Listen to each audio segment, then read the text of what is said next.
see that or see what had been roughed out? Yeah, hopefully y'all got the email I sent yesterday. Yeah, did everybody get that? Okay. Yep. I'm seeing the nods. Anything else? Let's see. And Tanya, maybe we put an update on Lustron on there, but I guess that can be under committee report. Yeah, that's what I was thinking. I think I put it. Maybe I didn't. No, I don't know. It can. Yes, that's what I was thinking. Is that would be under committee report. Yeah. The other thing I did is, well, I guess I did under report of staff, if you're okay with it, that things that don't require discussion and don't seem to go anywhere else, that we would just have under the report of staff. If you're okay with that, and I'll in the online agenda list them out. On the demolition by neglect, didn't we pass a vote to defer that till about July? Oh, was there a date? Oh, okay, I missed that. It was the July meeting. Okay, that's my bad. Then I will pull that off. Yeah, we were thinking that the COA was going to come through this month, maybe. I can't remember exactly, but anyways, I think the timing was that we would see that there was a COA and the project was really taking off, and we could then kill off this demolition by neglect. Yeah, yeah, their COA got approved at the April meeting. Okay, yeah. We do have questions for you about the possible rezoning cases. Colette, did you want to talk about those? Yes. So on your list are two possible rezoning applications that you can choose whether or not you'd like to comment. One is 1800 Glenwood, which is the Hayes Barton Baptist Church, and 1822 White Oak, 1806 White Oak, and 1812 White Oak. Yeah, okay, that's that row of houses. Correct. It's only 3 of the houses. Okay. And the request is to remove the neighborhood conservation overlay district so that they're able to make their parking lot. This is the the application. So this was a big issue several years ago because the church had owned a handful of houses for many years, and then there was a big neighborhood stink about it, and it got pulled, and I guess they circled back and hopefully made a deal with the neighbors. And, yes, this is the compromise. This is the compromise. So, okay, and so the question for us is, do we feel a need to say anything or to make some statement supportive of the efforts of all to, excuse me, the efforts of all to work together and that kind of thing? And right, and I believe, I'm trying to confirm, I believe 2 of the properties are non-contributing. I think only 1 is considered contributing. okay. So the compromise is they're only getting rid of 3 properties? Correct. Yes. Are the 3 properties contributing? So that's what I am confirming. I believe 2 are non-contributing. Let's see here. So the only one contributing is 1812 White Oak. It's 4 square 1930. The other 2 are not contributing because of integrity, and 1 is non-contributing because of age. One's a 1960 ranch. The integrity one is a 1925 bungalow.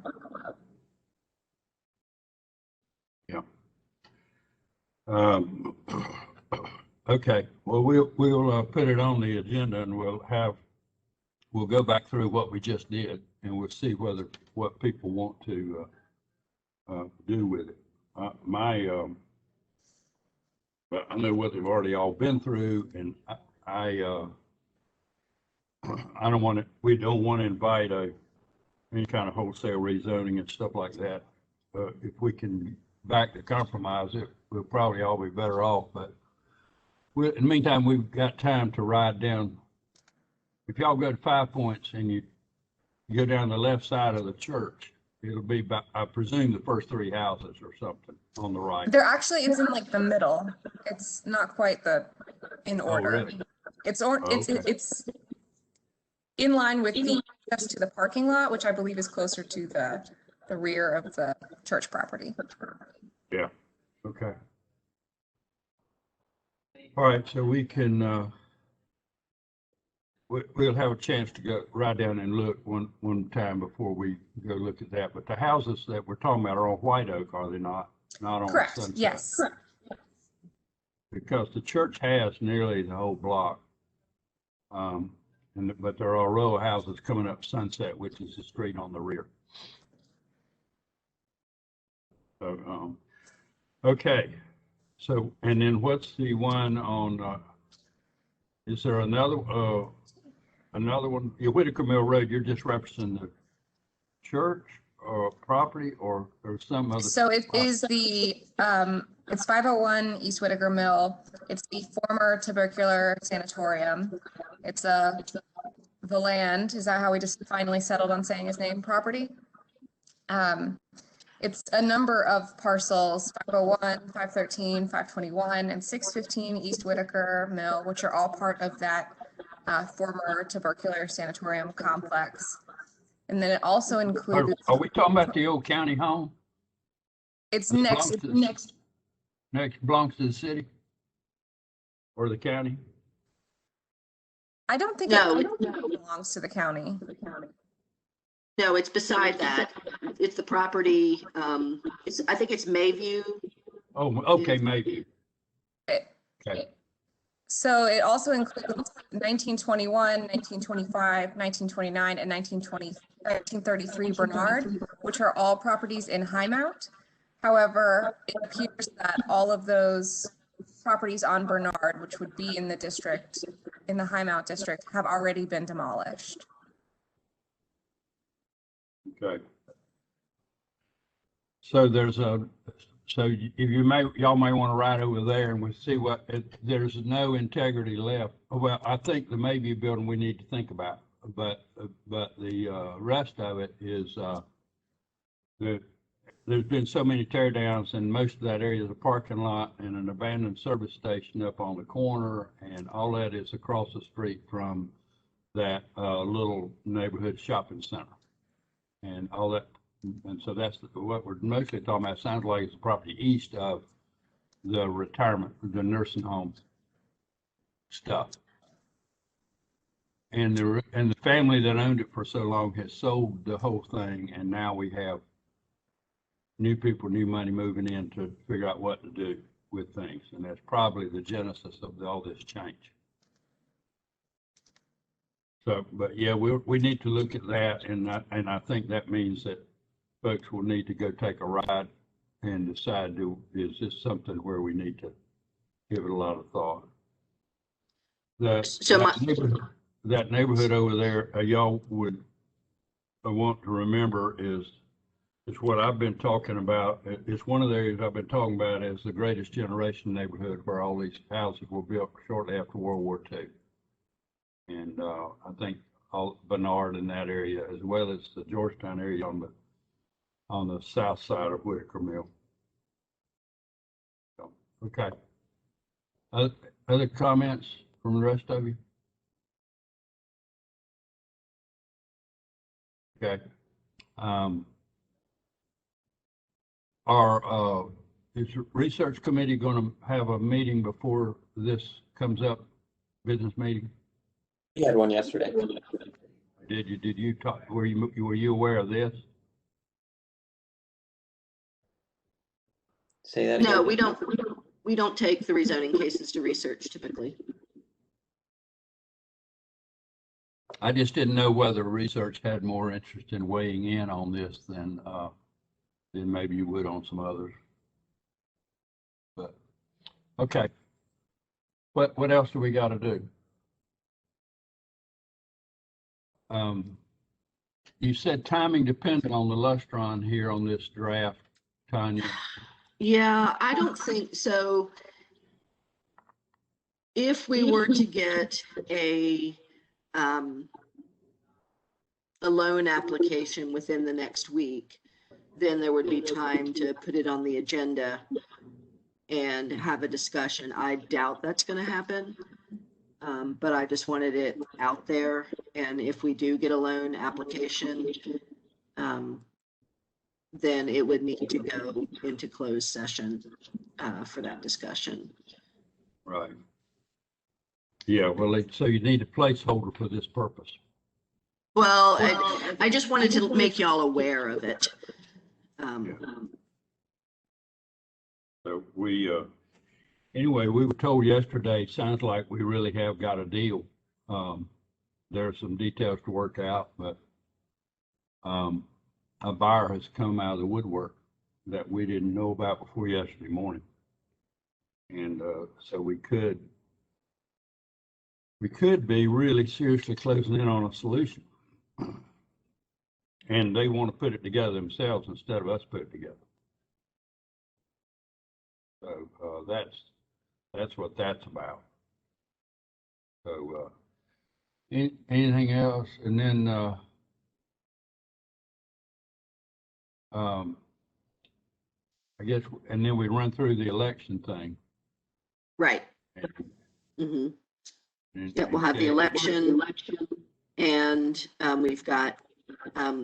I am suggesting that we do historic preservation 101, which we haven't done in some time, but on COA enforcement, since it has come up in the COA committee meetings a couple times, just talking about both from a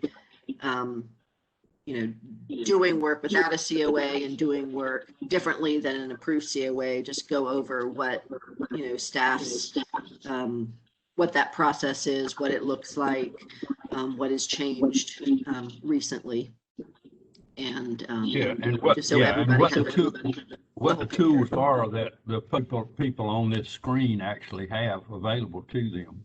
So the people on the screen, y'all don't have tools at all. It's all staff. Y'all's role is to report, and that's really all you do. But the people on the screen includes you. Oh yeah, sorry. Yeah, we're on there too. I'm invisible. But there are really, for good or ill, there are limits to the tools that Aaron, Colette, and Tanya have. And so sometimes these things can get hung up in trying to get enforcement out of inspections. Right, but we do have some, the result of a recent, can't talk about it because it's still active, case, but the result of some recent cases, we've gotten some clarification on this from the city attorney's office about, the connection between COAs and building permits and what we, can do as far as stopping work. And we've got some tentative, we've got some,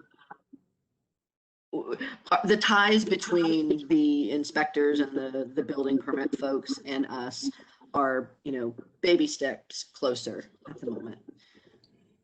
All right, I think that'll be good. But so now appeals from COA do not go to Board of Adjustment, right?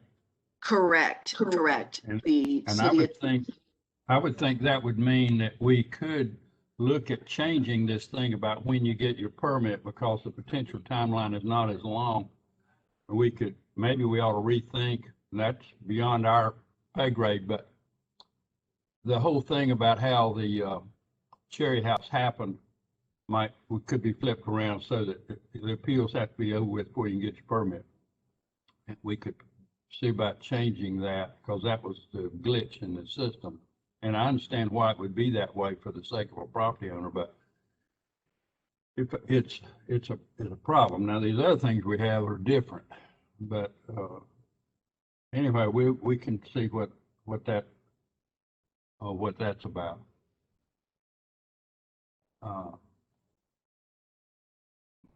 But yeah, if we've got more clarity about what we can do to prevent things getting to a really bad situation, then we should certainly be talking about that. So yeah, so we try to leave time for the preservation 101. And these other things are mostly informational, blowing right on by, except possibly one or the other of the rezonings.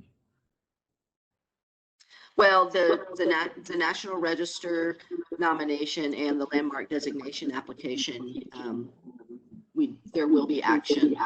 We do need action on that. There'll be, presentations, and what the significance is for the National Register nomination. Y'all will be commenting and making a vote on whether or not you believe that it meets the criteria for designation or to the National Register. And then that comment gets sent to the State Historic Preservation Office. We also send your comments and or vote to the mayor to get also to sign off on the documentation as the actual CLG as opposed to the CLG commission, which you are. And then we've got the landmark designation application, and that's the typical usual first step on that. You'll be voting whether or not you believe it has the special significance to be a landmark and whether or not to move forward to city council on that. And my question is to Ian is, and maybe you answered at research yesterday and I missed it, but staff can prepare the pictures, but do you want to say the words about what's significant about each of these properties, or do you want staff to do it? I'll let staff do it. Okay. We will do that. And then the last thing was just a thought I had about whether or not you wanted to invite Gaston and Verche to the June executive committee meeting, presuming that they get, actually elected this month, so that they have the opportunity to attend an executive committee prior to their officially being in their new roles.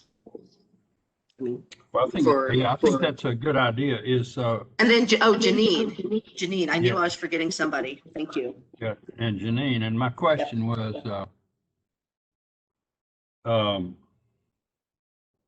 the COA chair is just an appointment, right?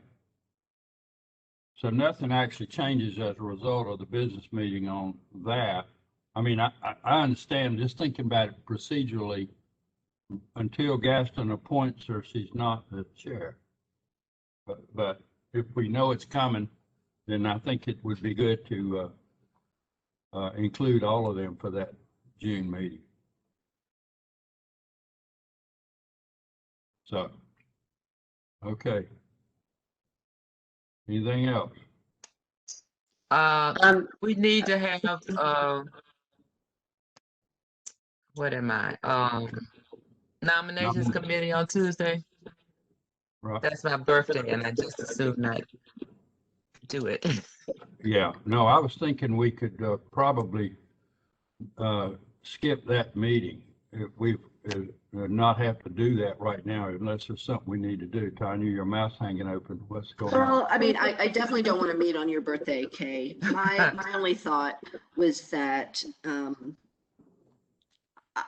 I don't know that we have that y'all have sussed out who you're gonna, with Gaston, who is likely to be on what committee, and but we can do that later. Well, we can. It's no problem. We can meet.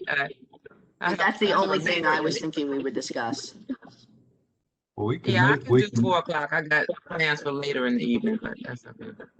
Well, I'm fine to do it some other time or whatever. I thought the main thing we had, I thought we had worked out who was doing what pretty much, Tanya, with Gaston, but the part that's still hanging is all these people that were on this list of nominees that did not get their name sent to the council, and how to get them slotted on some committee, even though they're not a member, to try to build out our overall strength, etc. Right. Well, I mean, I think that is a simple thing to do, is just email them, I don't know if you want to wait until someone else, till we actually have our appointments in place. I'm anticipating, I sent the memo and your recommendations to the city clerk, so I'm anticipating that that'll be on the May 18th agenda for city council, saying that there are these openings coming up. But whenever you do it, I would think it's just a simple email to the people that signed up and say, you either didn't get appointed, or if you want to do it before, you weren't recommended. We've got the research committee, we've got the community awareness committee. You're welcome to, join us, let staff know, and then let them self-select. We had talked about doing it the other way around, and email them and tell them they didn't get it, but we would like to offer you a spot on the research committee, or offer you a spot on community awareness, or whatever, based on looking at them where they ought to fit, and rather than just saying, do you want to be on a committee, go ahead, tell them we really could use you here, and try to do it that way. But it may be that we better wait and see what city council does, because for all we know, one of these people will make an end run, or there'll be different people appointed anyway. Yeah, that's possible. Either way you want to do it is fine with me. We did get a resignation email from Nicole Goolsby yesterday. She had been one of our citizen volunteers on research committee, and the timing isn't working out for her job and other responsibilities that she's going on. So at the moment, we've got Caleb Smith is the only non-citizen volunteer on research, and we've got one person who hasn't been able to attend any of the community awareness since COVID started, and we're unsure yet whether she's going to continue or not. And Colette has her hand up. I'll stop talking.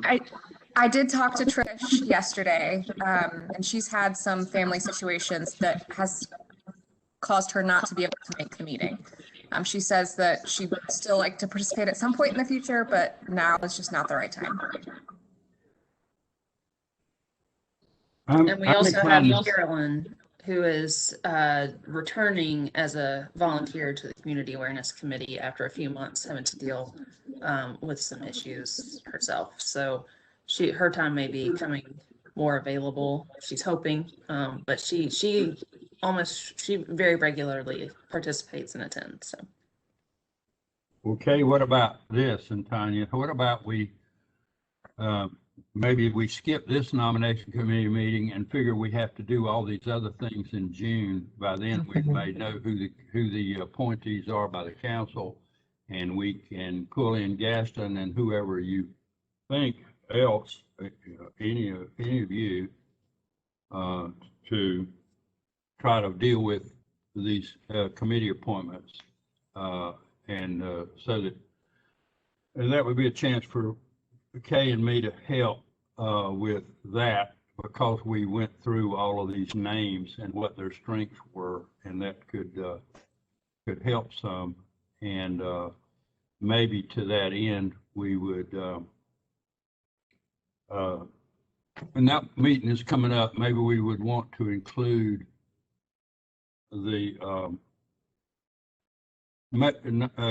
the exec committee members to that nomination committee meeting. And some of them won't be able to do it. They'll know they're not on that committee. But on the other hand, if we're slotting people and it's going to have an impact on committees, then those people might want to be aware. Less so for COA, because we can't really use non-members for that. So, well, I don't know that we include Brochet, but it might be useful for Ian and whoever to look through these people and think, yeah, that could be really good, or whatever. And if we're there kind of running down through, oh yeah, this is that archaeologist lady, or whatever it is. It was really a great slate of talent whose name surfaced this time. Okay, anything else, folks? Yeah, I was just curious, from a treasury perspective, John Henshaw's been doing a great job in offering his accounting expertise on a continuing basis, but I just want to make sure from my perspective that I'm doing everything that I can and should. I know we haven't had a lot of money movement in the past few months with everything, but just wanted to check in case I've dropped the ball anywhere. I'll let staff respond, but it does trigger for me, Tanya, that one of the things that we haven't been doing is actually looking as a commission at any financials on any kind of regular basis. And as a result, the notion of us having money or watching how we're doing budget wise or any of that, none of us are really up on that. And Yeah. Well, and that's because I'm not spending any of your nonprofit money. Okay. You're just not at all. The only thing that's happened has been the revolving loan money coming in and out. So everything has been in the RHDC / preservation budget through the city as of late. But what I think, Katie, is that we need to sit down with John, and it's funny, I was just thinking about that yesterday or the day before, and find out, talk to him about what he's been doing. And while I'm deeply grateful for what he's doing, we can't rely on that from him for forever, and see what we can shift. You've not dropped or the at least, ball on or anything. at least find out is that still working okay, and does he want to go around the track one more time, or is he really done? Yeah, that's a possibility too. But I think even if he's doing it for us, I think Katie, as the official secretary treasurer, knowing what he's doing is good, and we can report out maybe quarterly, unless something happens, monetarily. Let me circle back to, so in the city's line items for this effort, this work with the city's money, wouldn't it be useful for the commission members to be aware that this is how we do it, and if we need to find money for a designation report, this is how we get there, and if we have, or how we go about making a budget transfer because the X came up that we had not known was going to be coming, or if we're going to pull money, to work on designation for the Lestron House or something, how we would have to go about doing that, or how you had contemplated doing it. I think everything we've been doing so far, you've just been doing it because and it doesn't, but it's maybe more an educational item than it is anything else. But I can plan on doing that in June. Okay, I think that could be useful. Yeah, and that should be good, because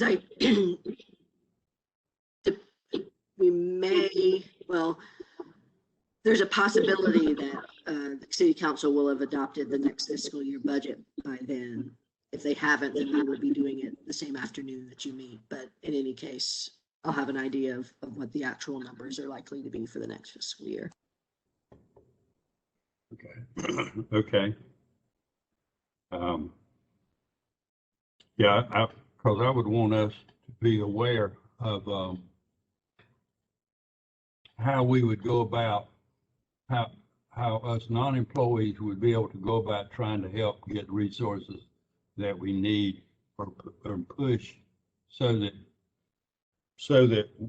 it's us doing the pushing that goes up through the bureaucracy to try to get resources to carry out what we've been asked to do. Just thinking through all that. Okay. All right, then so we are agreed then that all we're going to do for the nomination thing is go to Kay's house and eat cake. Is that what it was? All right. All right. So no nomination committee meeting, Kay. And when that day comes up, we'll all sing happy birthday. You just won't be able to hear it, which is probably all to the good. That's what I was about to say. Yeah. So, Katie, thanks for bringing that up about the money. Anytime. Okay. All right. Well, then that'll do it. And the meeting actually went about 15 minutes longer than I was expecting. So. One question, did anybody attend the Preservation North Carolina program on the Daniels House last week? Okay. How was that? It was interesting. I'm taking the fifth. It was interesting. I mean, it was a different perspective on it, which, Yeah. Yeah, so, okay. Yeah. Well, I'd already kind of got it on the phone, so I didn't take the class, but yeah. Is there a way to find that online somewhere? I think it's probably on their Facebook page. It was recorded, so I think the video should be up this week to view. Yeah, I'd like to watch that as well. In general, yeah, one of the things that Mark was saying that they had been wrestling with these very issues over the Bellamy Mansion in Wilmington all these many years, and it was a more useful tool for education and discussion with the mansion still standing than it would be if it was a parking lot, and or let alone a bunch of condos. And so that was all about how he thought we fouled up the educational opportunity aspect of this. But it's definitely worth a look. So if we can find the link, we'll forward it to you all that weren't able to attend. There's a lot of history of Josephus Daniels himself as a complex individual. I would have liked more discussion on what to do with the buildings at the end of the day. And that's an ongoing discussion. So hopefully it keeps going on and we can evolve that a little more. Because there's no good answer. Nobody's going to be happy with any one of these approaches. I think, Aaron, when you find that link, send it to me, and then I will also share the seminar conversation that Colette found. That was a really, really wonderful discussion about, Black history, both in Alabama, some other places. It was through the North Carolina African American Cultural Commission, I think, is who put it on. Anyway, honestly, if I had to choose which one, that's the one I would listen to, as actually learning something about the conversation that we can have.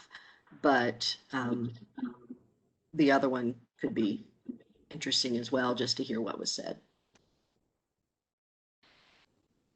well, I'm about 3/4 of the way through the Wilmington Lie at this point, and it seems to get more horrific by the page. But anyway, now I'm post the events and into the how the conventional wisdom began to be constructed.